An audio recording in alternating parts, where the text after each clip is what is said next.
I never meant to knock that late, but when she opened the door, wearing nothing but a quiet smile and the moonlight on her skin, I realized some nights change everything. It was close to midnight when I found myself standing on their porch, clutching the small, forgotten USB drive my friend had left at my place earlier that day.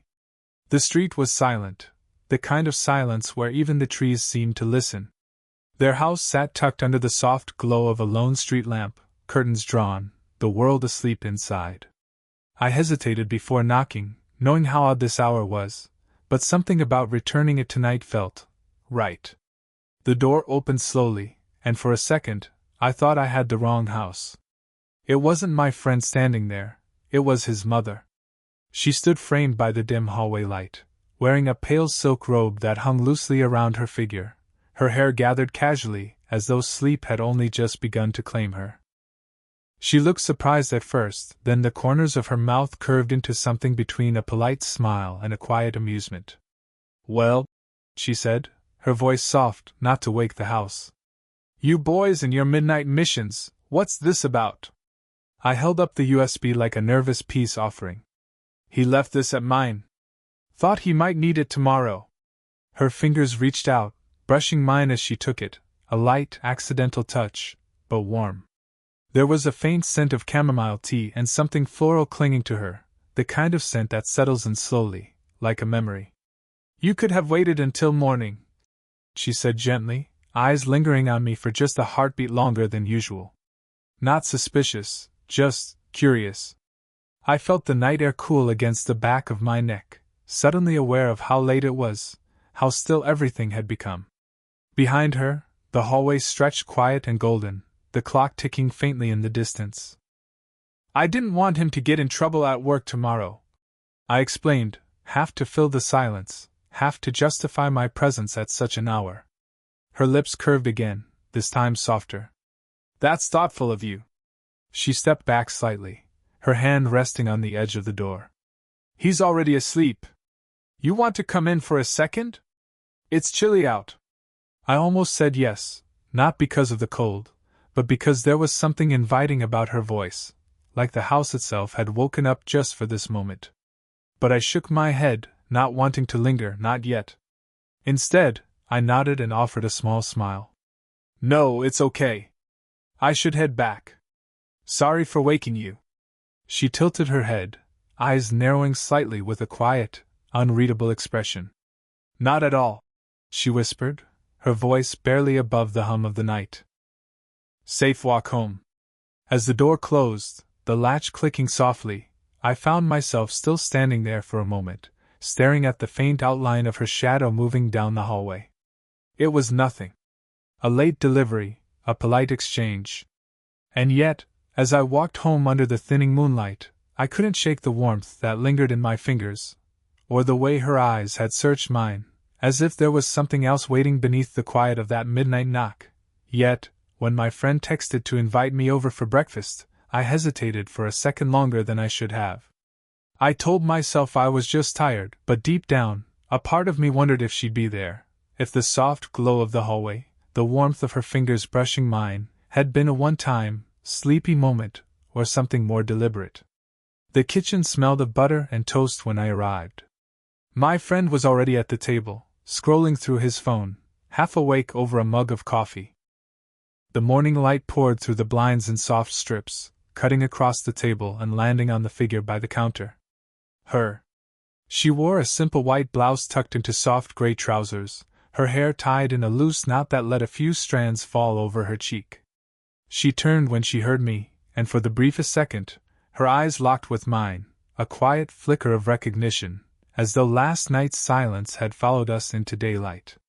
"Morning," she said, and there was nothing unusual in her tone. Not for him, anyway. I muttered a greeting, sat down, tried to focus on my friend talking about some new project at work. But my attention kept slipping, to the soft way her sleeve rolled just above her wrist, to the faint aroma of her perfume mingling with fresh coffee. She moved around the kitchen with a kind of practiced ease, plates on the table, a slice of buttered toast sliding toward me, her fingers brushing against mine once more as she passed it over. Accidental?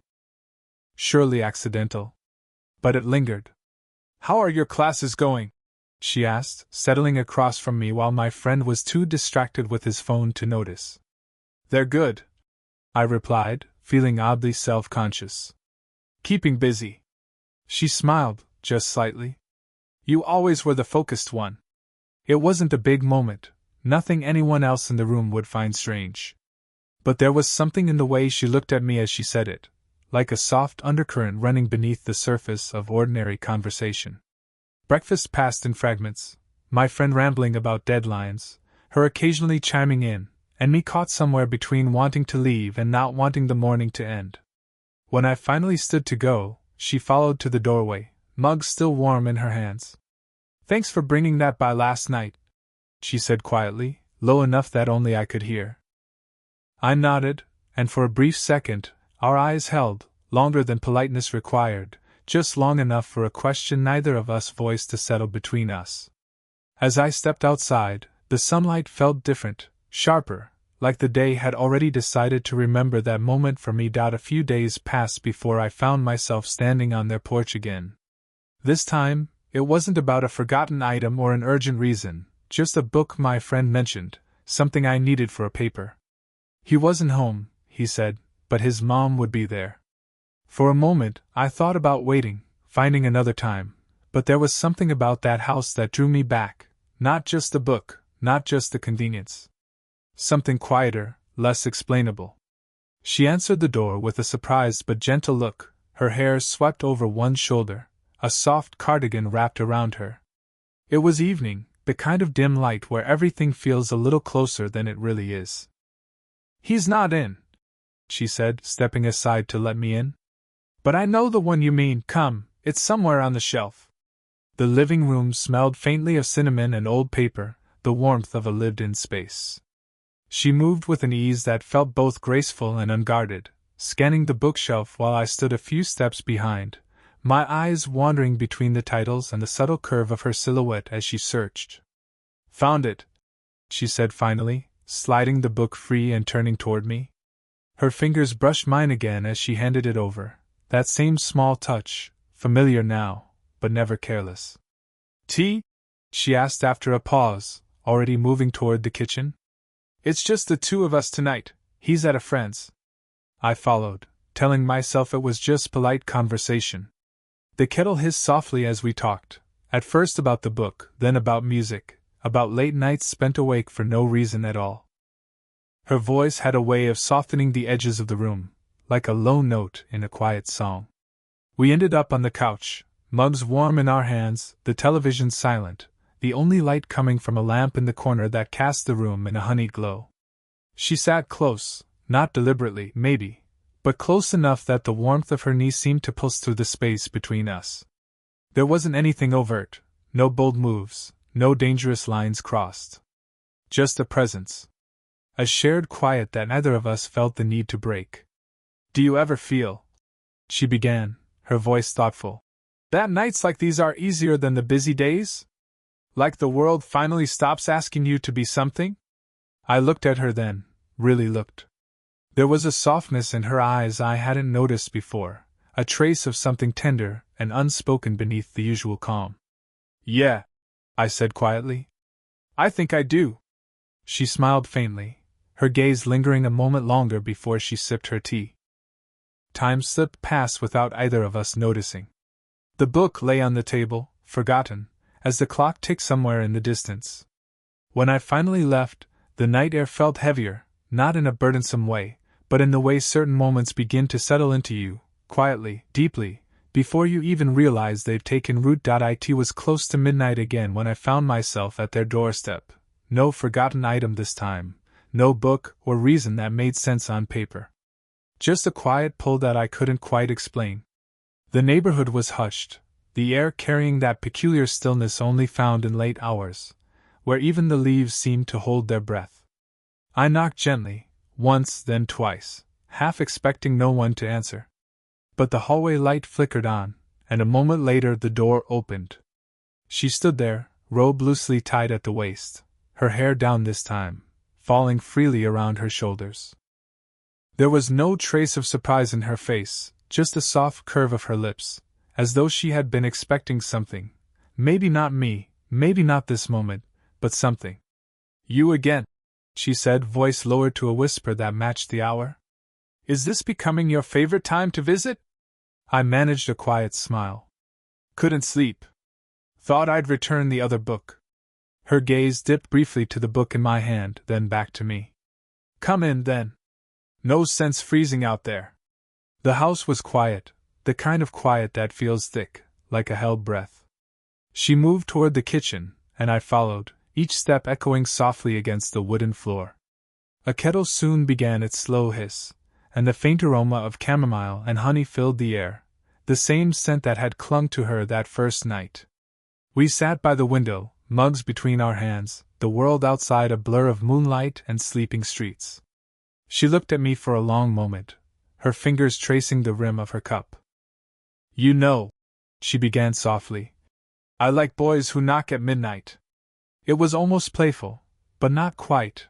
Her voice carried a tremor, a layer beneath the words that didn't belong to jokes or casual remarks. My pulse quickened. I didn't answer right away. The words hung between us, wrapped in the quiet like smoke. Is that a good thing? I asked finally, half a whisper myself. She smiled, a small, secret smile that didn't quite reach her eyes. Maybe, she said. Or maybe it's just the kind of thing you only admit when the house is asleep. There was no sudden rush toward each other, no dramatic leap of confession. Just the closeness of two people sharing a moment that felt far louder than the silence around it. Her hand rested lightly on the table near mine. Not touching. Not yet. The clock ticked somewhere in the background, each second stretching thinner and thinner. When I finally stood to leave, her fingers brushed my sleeve, not enough to stop me, just enough to feel like a question. As I stepped into the night, the air felt charged, as though the world had shifted a fraction, leaving behind a trace of her whisper that would follow me home. The days after that night stretched strangely, longer than usual, quieter than they should have been. I avoided the house. Not deliberately, or so I told myself, but I found excuses to stay away. Every time my phone buzzed, I half expected it to be her. Sometimes it was a message about a book I'd left behind, or a casual note saying she hoped I was doing well. Never anything out of place, yet the weight of what had been whispered that night hung between the lines. Twilight settled one evening as I walked home, the sky streaked with a faint violet haze, when I saw her in the garden. She was kneeling near a row of night jasmine, gloved hands dusted with soil, a faint smile tugging at her lips as she clipped a stray stem. For a moment I considered walking past, pretending I hadn't seen her. But my steps slowed. Something in the way the fading light caught her profile, softening it, drew me closer. She looked up as I approached. You've been scarce, she said gently, standing and brushing off her hands. Her voice wasn't accusing, it was something quieter, something that carried a hint of waiting. I hesitated, then let out a breath I hadn't realized I'd been holding. I wasn't sure if I should come by. Her brow furrowed slightly, and then she nodded, as if the answer made sense even if it wasn't the one she wanted. Because of the other night? The garden was alive with scent, damp soil, night-blooming flowers, a trace of her perfume that the evening breeze carried toward me. Yeah, I admitted. I wasn't sure what you meant, or if I imagined it. She stepped a little closer, the soft crunch of gravel beneath her shoes the only sound for a moment. You didn't imagine it, she said. Her voice was steady, but there was a vulnerability just beneath it, like a thread pulled a little too tight. But I also didn't want to scare you away. I searched her face, for regret, for hesitation, for something that would make this simpler. But all I saw was a woman trying to navigate a feeling neither of us had planned for. I've been thinking about it, I said quietly. About us. About what this is. Her gloved hand brushed mine, not fully, just a touch along my fingers, enough to ground me. So have I, she murmured. It's complicated. But I don't want to pretend it isn't there. The sun dipped lower, the last of the light catching in her eyes. I'm not asking for anything, she continued softly.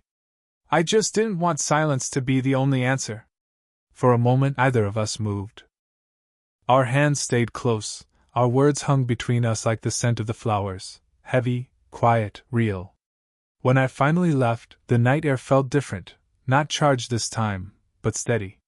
Like something had been named, and now, whether we chose to follow it or not, it was no longer hiding. It was close to midnight again, the street bathed in silver light, when I found myself standing on that familiar doorstep. This time, my knock wasn't hesitant. It wasn't out of chance or obligation, it was a choice. The night was still, carrying the faint hum of distant traffic and the cool scent of rain that hadn't yet fallen. The door opened softly, as if she had been waiting. No robe tonight, instead, a loose sweater that fell gently over her shoulders, her hair tied loosely, a few strands brushing her cheek. Her eyes searched mine for a moment, a quiet question lingering there. "I was making tea," she said with a small, knowing smile. "You always come when the world is asleep. Maybe that's when it feels safest," I murmured, stepping inside. The house was dim, only the warm glow of the kitchen lights spilling across the hallway. We didn't talk much at first. She set the kettle on, the soft whistle breaking the quiet. The familiar scent of chamomile rose between us, comforting and fragile, like the nights before, only now there was no pretense. We sat by the same window, steam curling from our cups, the city asleep beyond the glass. For a while, it felt like the world had folded itself small enough to fit in that kitchen.